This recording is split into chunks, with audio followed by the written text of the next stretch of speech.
नमस्कार, आप सभी का एक बार फिर से स्वागत है आपके अपने चैनल निकिता असिस्ट में।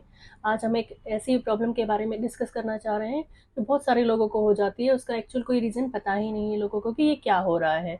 कई बार क्या होता है कि लोग हमारे कंप्लेन करते हैं कि उनके पैरों में दर्द हो रहा है, पैरों में झनझनाहट हो रही है, पैरों में सुन्नपन हो रहा है। इसके वैसे तो बहुत सारे कारण हैं, जैसे किसी को शुगर की वजह से डायबिटिक न्यूरोपैथी हो जाती है, किसी को ब्लड की कमी से हो जाती है, किसी को विटामिन B12 की कमी से ऐसी प्रॉब्लम सामने आती है, किसी-किसी को कैल्शियम की वजह से भी पैरों में दर्द होने लगता है। लेकिन इसका एक बहुत ही बड़ा कारण है जिसका नाम है सियाटिका। पहले तो हम समझते हैं कि सियाटिका होता क्या है। सियाटिका एक नर्व का नाम है, जो एक मेन नर्व है जो हमारे जो दोनों लेग्स हैं उनको नर्वस सप्लाई प्रदान करती है। नर्वस सप्लाई मतलब उसमें जितने भी रिफ्लेक्सेस होते हैं, उनके काम करने की क्षमता जो होती है वो इस पे डिपेंड करती है सियाटिका पे। तो सियाटिका जो एक नर्व है वो हमारे जो नीचे वाले लंबर रीजन है वहाँ से और सेक्रम के फर्स्ट रीजन से निकलती है और दोनों पैरों में ब्लड सप्लाई देती है। कई बार कई रीजन की वजह से कई बार वो जो नर्व है उसकी सप्लाई बाधित हो जाती है, उसकी जो सप्लाई है वो रुक जाती है। कई बार वो जैसे स्लिप डिस्क हो जाएगी तो उसकी वजह से प्रेशर में आ जाती है, या फिर किसी को ट्यूमर हो जाता है तो उसकी वजह से प्रेशर में आ जाती है। कई बार क्या होता है कि लोग वजन उठाते हैं बहुत ज़्यादा, उसकी वजह से स्लिप डिस्क हो जाती है। जो अपनी स्पाइनल कोड है उसकी जो स्पाइनल की जो रिप वो होती हैं, कॉर्ड होती हैं, वो इधर से उधर स्लिप हो जाती हैं। डिस्क जो होती हैं वो इधर से उधर बाधित हो जाती है, उसकी वजह से नर्व के ऊपर प्रेशर बन जाता है और वो सप्लाई बाधित हो जाती है। तो इसकी वजह से जो पेन होता है वो पूरी पैर में रेडिएट होता है, धीरे धीरे पेन हो जाता है। किसी किसी को आधे पैर में पेन होता है, किसी को जो ऊपर का रिब्स। तो हम सबसे पहले जानेंगे कि सियाटिका के लिए कौन से टेस्ट करवाए जाते हैं।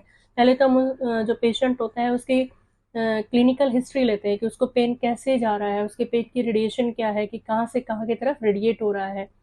सेकंड उससे पूछते हैं कि उसकी वर्किंग हैबिट क्या है, मतलब वो क्या काम करता है, क्या ऑक्यूपेशन है उसका। कई बार जो लेबर क्लास होती है हैवी वजन उठाते हैं, कई बार जो दर्जी होते हैं या फिर लॉन्ग सिटिंग जॉब होती है जिनकी, उनका जो सरफेस होता है जिस पे वो बैठते हैं उसकी वजह से भी आपकी स्लिप डिस्क होने की संभावना बढ़ जाती है। और उस तो हमें ऑक्यूपेशनल हिस्ट्री भी पेशेंट की लेनी पड़ती है।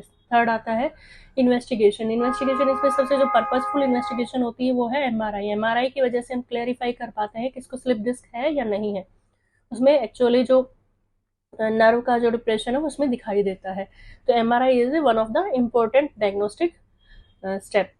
इसके बाद हम, ये तो हो गया उसका डायग्नोस्टिक, कैसे इन्वेस्टिगेट करते हैं। अब बात कर लेते हैं कि अगर किसी को स्लिप डिस्क हो गया है तो उसको हम क्या क्या बोलते हैं कि उसको क्या क्या करना है। डॉक्टर उसको एक तो मल्टीविटामिन देते हैं, उसको एक बेल्ट दी जाती है कि किसी को स्लिप डिस्क हो गई है तो उसको बेल्ट लगा के दोबारा से उसको रिपोजिशन किया जाए। उसको सही पोस्चर के बारे में बताया जाता है कि हमें कैसे बैठना है, बारे में बताया जाता है कि हमें कैसे बैठना है। फिजियोथेरेपी उसकी कराई जाती है। अब हम बात कर लेते हैं कुछ घरेलू उपायों की। जैसे ये तो डॉक्टर वाली बात होगी, घरेलू उपाय आप क्या क्या कर सकते हैं। अगर आपको ये समस्या है तो आप अपने घर पे क्या क्या कर सकते हैं। सबसे पहले आता है आपको एक चेयर लेनी है। आप चेयर ले लो या फिर स्टूल ले लो, नीचे एक सरफेस पे लेट जाना है और जो अपने पैर हैं नी तक वहाँ पे फ्लेक्स करके लेटना है। और वहाँ पे 5 मिनट तक आपको बिल्कुल रिलैक्स पोजीशन में लेटना है। आपको गहरी सांस लेनी है और छोड़नी है। इससे क्या है कि जो आपकी स्पाइन है वो बिल्कुल समतल हो जाएगी। जो उसका जो प्रोलैप्स हो रखा है, उसमें जो स्लिप हो रखी है डिस्क आपकी, जो इधर से उधर गई हुई है, अपनी पोजीशन पे आने की संभावना बढ़ जाएगी और आपके पैरों में आपके जो दर्द है उससे राहत मिल जाएगी आपको। आपके पैरों में आपके जो दर्द है उससे राहत मिल जाएगी आपको। सेकंड आता है कि आपको अपने जो नीज हैं, आपको पहले एक बार समतल भाग में लेटना है। लेट के अपने जो आपके घुटने हैं उनको, घुटनों को छाती से लगाना है। इससे आप 5 मिनट इस वाले पैर से करिए, 5 मिनट दूसरे वाले पैर से कीजिए।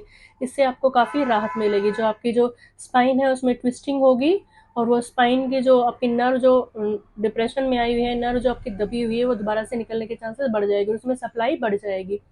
थर्ड आता है, तीसरा आपको क्या करना है, आपको एक पोजीशन में बैठना है और आपके जो स्पाइन है वहाँ पे टॉवल से उसको या कोई किसी कपड़े से उसको खींचना है, जैसे बेल्ट की तरह वहाँ पे उसको खींचना है और एक बार अपने आप को सीधा फ्लेक्स करना है। ऐसा भी आपको 5 से 10 बार करना है। इससे भी आपकी जो स्पाइन है वो सीधी हो जाएगी, उसमें ट्विस्टिंग होगी और आपकी नर्व की सप्लाई को बढ़ने में हेल्प मिलेगी। नेक्स्ट आता है कि आपको क्या करना है, आपको लेट जाना है, अपने पैरों को क्लॉकवाइज और अपने फेस को एंटी क्लॉकवाइज, मतलब पैरों को राइट साइड में और जो हेड है उसको लेफ्ट साइड में, ऐसा 3 से 4 बार ट्विस्ट करना है। आपकी जो स्पाइन है उसमें ट्विस्टिंग होगी। ट्विस्टिंग के साथ साथ जो आपकी नर्व की सप्लाई है वो मेंटेन हो जाएगी, आपकी जो स्लिप डिस्क है वो पोजीशन पे आ जाएगी और आपके जो सियाटिका में जो डिप्रेशन आया हुआ है, सियाटिका की जो नर्व में जो सप्लाई बाधित हुई है वो दोबारा से रिगेन होने के चांसेस बढ़ जाएंगे। सबसे इम्पोर्टेंट आता है सेतु बंद आसन। सेतु बंद आसन में क्या करना है, आपको एक सरफेस पे लेट जाना है, अपने पैरों को नीज के सहारे, अपने जो नीचे का पार्ट है, आपके बटक्स है, आपकी जो स्पाइन का जो लोअर रीजन है वहां से उसको फ्लेक्स करना है, ऊपर की तरफ सीधा उठाना है।